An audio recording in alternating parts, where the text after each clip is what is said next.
আপনার জমি অন্য কেউ যদি দখল করে নেয় তাহলে আপনার করণীয় কি? যখন আপনার সম্পত্তি হতে হঠাৎ করে কেউ আপনাকে বেদখল করবে তখন আপনি হতাশ হবেন না। আপনি সালিশের চেষ্টা করতে যাবেন না বছরের পর বছর, অথবা দেওয়ানি আদালতে শপথ হওয়ার কথা আগেই ভাববেন না। আপনি অবশ্যই যখন আপনার সম্পত্তি হতে আপনাকে বেদখল করা হবে তখন ওই বেদখল হওয়ার চিত্রটা আপনি চাইলে ভিডিও করতে পারেন। যেমন আপনি ফোনে ভিডিও করে রাখলেন যে আপনার সম্পত্তি হতে কিভাবে আপনাকে বেদখল করা হচ্ছে। আপনার ফসল কেটে নেওয়া হতে পারে, আপনার কোনো উদ্ভিদ থাকলে সেটা কেটে দেয়া হতে পারে, আপনার জমি খনন করা হতে পারে বা ফসল রোপণ করতে পারে অন্য কেউ।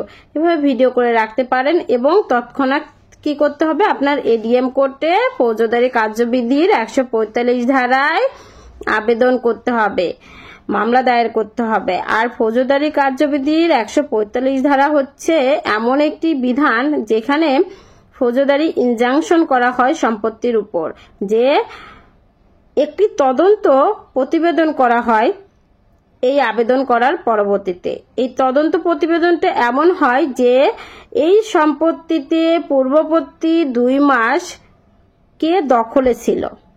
এই তদন্ত প্রতিবেদনে যদি উঠে আসে যে আবেদন করেছে সেই দখলে ছিল, তাহলে তার দখলটাই এডিএম কোর্ট বজায় রাখবে এবং যে আপনাকে ডিসপোজেস করলো, বেদখল করলো, সে কিন্তু আপনাকে দখল ফিরিয়ে দিতে বাধ্য হবে।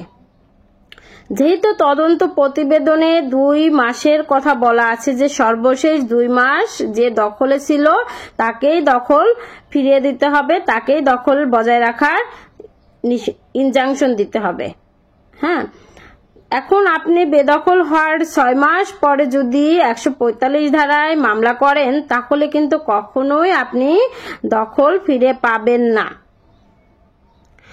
আর আপনি জোর করে যদি কোনো ব্যক্তির কাছ থেকে সম্পত্তি দখলে যান এবং একটানা 2 মাসের অধিককাল সময় ধরে যদি দখলে থাকার পর মনে করেন আমি 145 ধারার সুবিধা নেব, আবেদনটা করে আমার পক্ষে রায় নিয়ে দখলে থাকবো, তাহলে কিন্তু এটা ভুল ধারণা।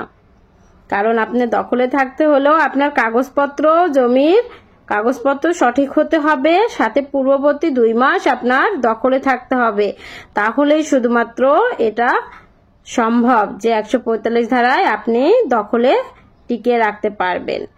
আর যাদের বেদখল হয়েছেন 12 বছরের অধিককাল সময়, 1 বছর 6 মাসের অধিককাল সময়, তারা কিন্তু নতুন ভূমি অপরাধ প্রতিরোধ ও প্রতিকার আইন 2023-এর আন্ডারে দখল পুনরুদ্ধারের জন্য আবেদন করতে পারেন।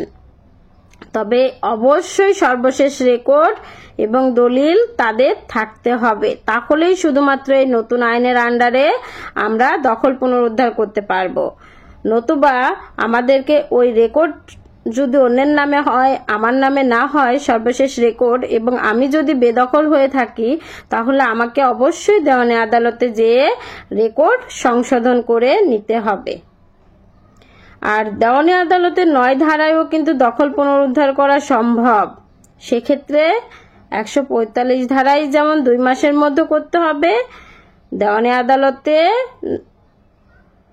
স্পেসিফিক রিলিফ অ্যাক্টের 9 ধারায় দখল পুনরুদ্ধার করতে চাইলে আমাদেরকে অবশ্যই 6 মাসের মধ্যে দেওয়ানি আদালতে দখল পুনরুদ্ধারের জন্য মামলা দায়ের করতে হবে।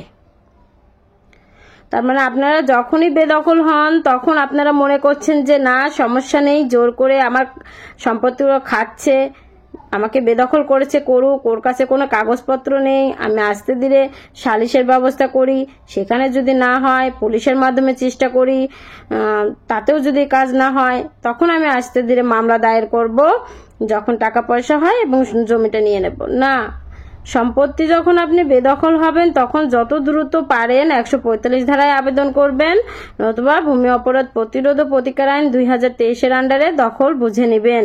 নতুবা এটা কিন্তু যত দিন যাবে তত কঠিন হয়ে দাঁড়াবে।